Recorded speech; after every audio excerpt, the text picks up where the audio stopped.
years to represent the graduates as class valedictorian. This year, the 2012-2013 Graduation Valedictorian Award will be presented by Mr. Cuddy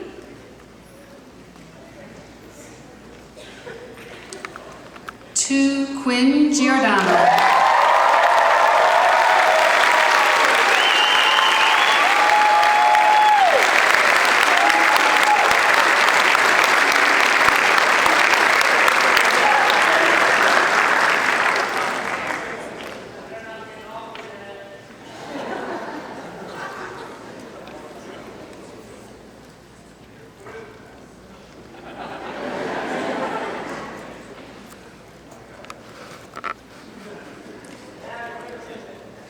Quinn will now address the graduating class.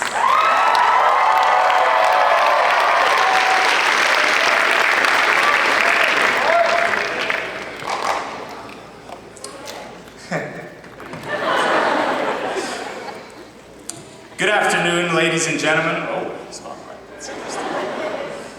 Good afternoon, ladies and gentlemen, parents, teachers, and distinguished guests. I cannot begin to tell you all how honored I am to be standing here before you this fine day, or how much I'm looking forward to the great summer days in the not-so-distant future when I'll hopefully still be asleep at this time. I also feel I must say how thrilled I am to have finally found such a stylish hat that fits me and all of us in such a flattering way. I don't care what anyone says, I for one think it's beautiful, I plan to wear it everywhere. I'm sure you agree. So, to begin, allow me to introduce myself. My name is Quinn Giordano, and I'll be your valedictorian today. Which means I'll now be giving an incredibly overhyped speech where I talk all about lovely memories we've all shared, crack a few jokes at the expense of myself and administration, and then tie it all together in the end with an inspirational message. So get ready, ladies and gentlemen, for an oratory extravaganza like nothing we've experienced before.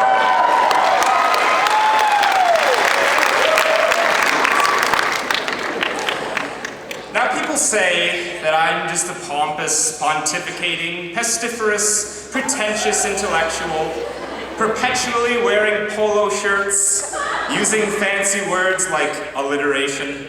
Let me tell you right here and now, ladies and gentlemen, that's positively preposterous.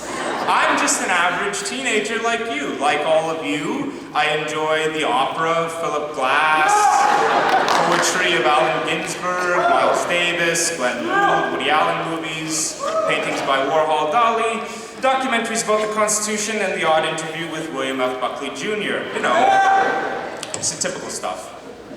Remarkably, the critics are still simply not convinced. You can't please everyone, and it is, after all, no secret there are those among us even today who you can't please and who are not my biggest supporters. Before we go any further, if I may speak directly to those people, I would sincerely like to ask forgiveness for all my transgressions, and grant the same forgiveness in return. I don't believe in grudges, so as we move forward beyond high school, let us all leave childish pettiness behind, make peace, and at last lay our old feuds to rest. As they say,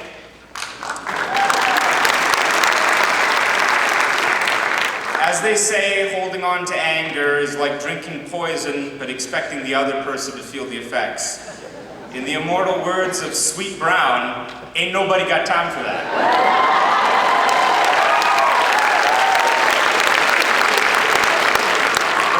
It's been a privilege to be with you all these past few years, and so saying goodbye is going to be all the more bittersweet. We've made wonderful memories together that I swear will last a lifetime. Others, not quite as proud of, that I'm sure we're all eager to forget if only the miracle of social media would allow it. But as we stand together today waiting for our futures to begin, let us for a moment take the time to reflect on our days here at St. Mary. For better or for worse, they've undoubtedly made an incredible chapter of our lives, which has now come to pass seemingly as if in the blink of an eye. It will not be forgotten.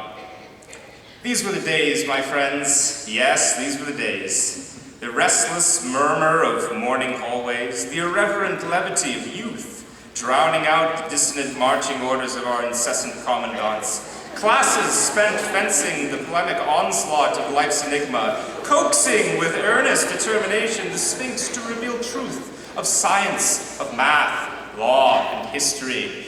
Arduous evenings spilling over into sunrise, chasing the elusive specter of perfection from keyboards and from notebooks riddled with panic.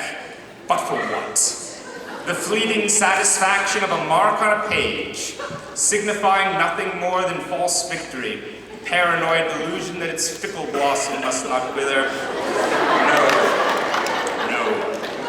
The battle has been fought. The dust is still clearing. And as we stand in its aftermath, we will look back not to recall the grades for which we suffered, but to cherish the experiences of our friends. That's what I'll remember. Not the statistics, the averages, or the mundane details we stress so much over, but the people who were with us as we got through it all. That's what high school is really all about.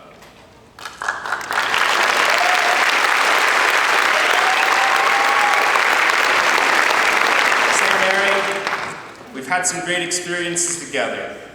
We really have. I'll remember the annual rules assemblies with our beloved vice principals trying so hard to motivate our tired, uninterested selves with that PowerPoint presentation that just never seemed to work. I'll remember the random moments in the cafeteria, the streakers. You know who you are. The Harlem Shake. Joe Walsh dancing on the stage that one time. Impromptu serenades of happy birthday, the wonderfully over-the-top promposals. That one time somebody put a stink bomb in the microwave, that was something. Hope they caught that guy. I'll try to remember the quadratic formula, though the trauma of calculus and physics is something I'd like to get over. I'll remember coming to school on Halloween to find everyone in costume, especially the year I came as Salvador Dali, of course I would think of that, and Mrs. Chang mistook me for Hitler.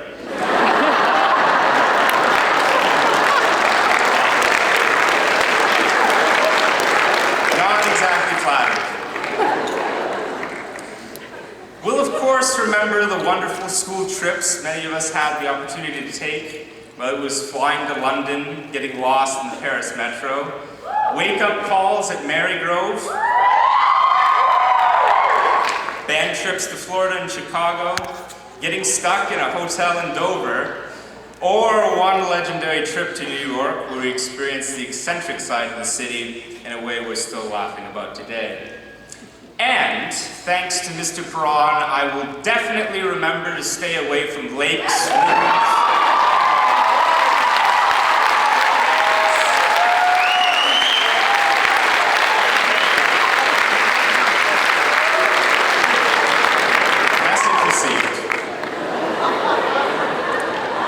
seriousness, though, I think we need to pay tribute to administrative staff, despite the stereotypes we scapegoat them with, perhaps too easily, have always worked tirelessly with our best intentions in mind. So, if we could applaud them.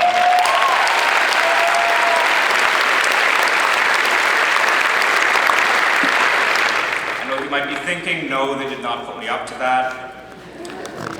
We've also had the good fortune of working with a colorful cast of exceptional teachers, both inside the classroom and in extracurricular settings. They made class something exciting to look forward to in wonderfully different ways, whether it was Mr. Loudfoot's lectures, combining the wisdom of Noam Chomsky with the eccentricity of Kramer, Mr. Gogolek's lessons, which played out more like stand-up comedy routines,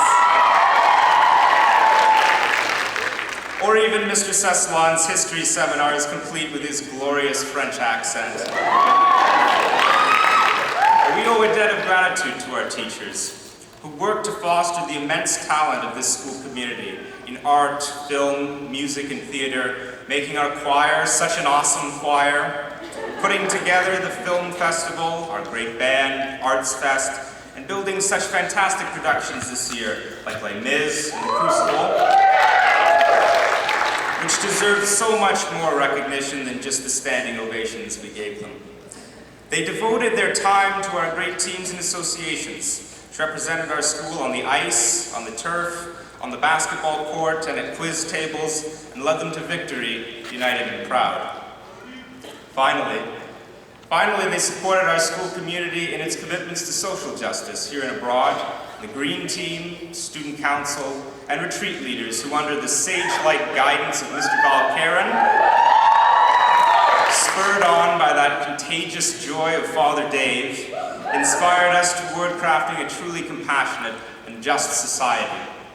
To all our teachers, we're wholeheartedly grateful for what they've taught us and the great opportunities they've made possible.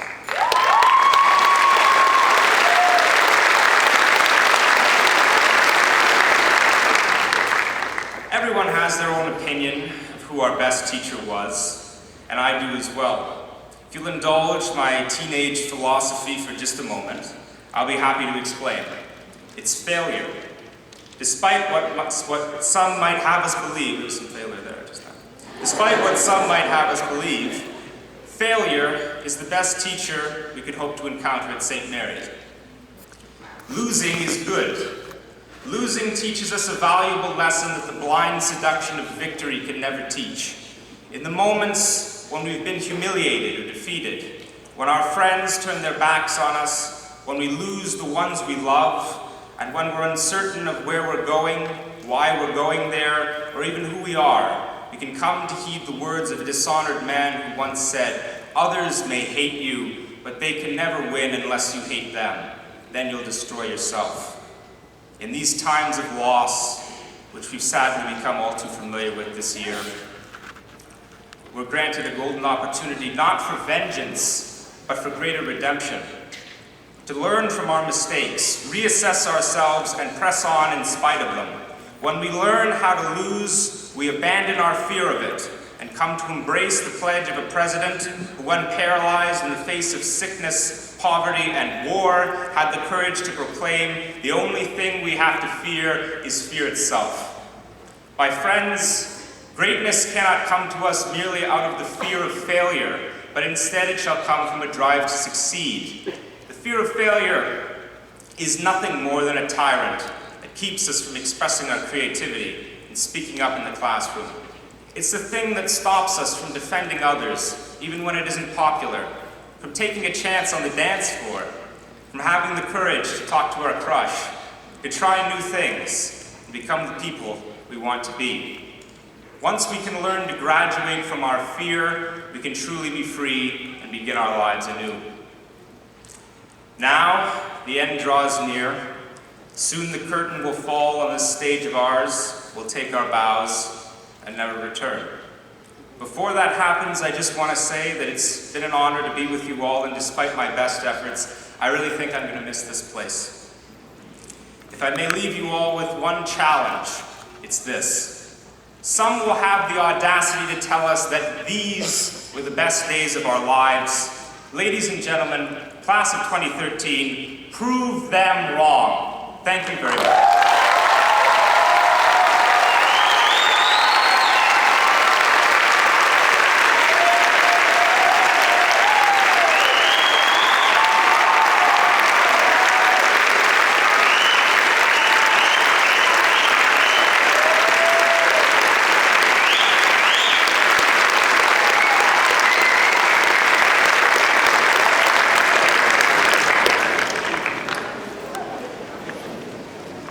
Thank you, Quinn. It was an excellent job.